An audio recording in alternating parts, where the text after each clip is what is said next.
Microsoft has recently released a product called HoloLens that provides mixed interactive environment, and they claim that this will improve education. This research effort will investigate HoloLens and the applicability, feasibility, and efficacy for distance learning. Formal education is traditionally found in a classroom, where students interact with a professor, as well as educational tools and teaching aids.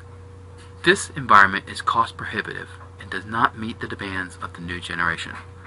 The world is quickly becoming geographically dispersed, and a requirement for telementoring has arose.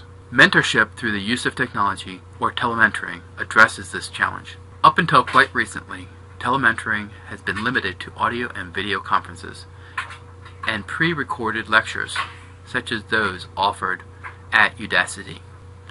Microsoft believes they have the next generation of distance learning in mixed reality. To understand mixed reality a little bit more, we need to look at the related technologies. Virtual reality has been around for decades in the form of race car games and other interactive systems. This allows the user to immerse themselves in a virtual world.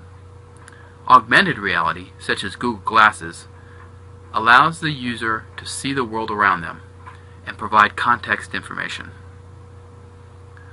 This type of digital assistance is great for the me generation that wants to know everything about life around them.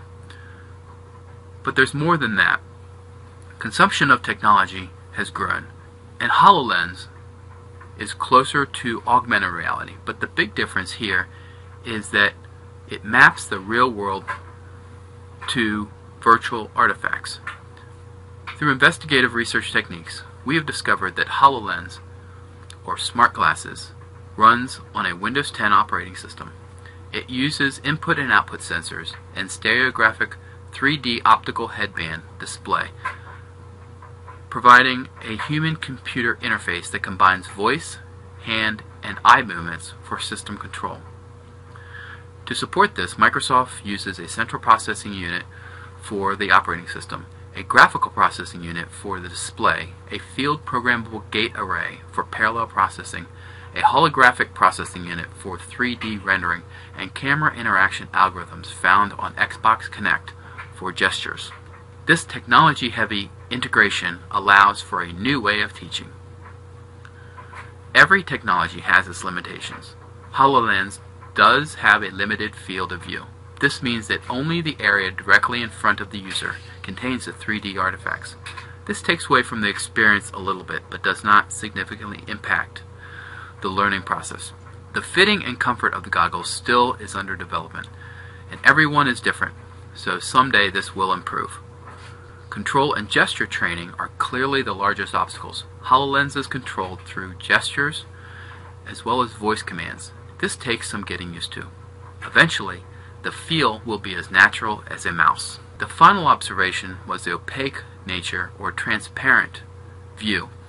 I expect the future holographic renderings will account for real-world objects, color, and intensity, and provide adjustments based on real-time changes. There's a lot of exciting work being done here at Georgia Tech in CS6475 computational photography, and we may have a solution sooner than later.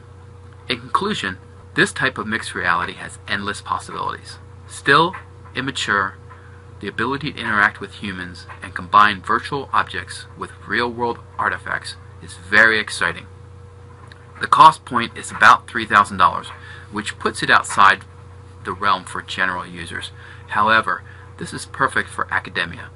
During the learning process, this type of telementoring can offer remote students an environment that comes closer to the classroom experience. Someday, we may all be using HoloLens. Until then, we'll keep researching.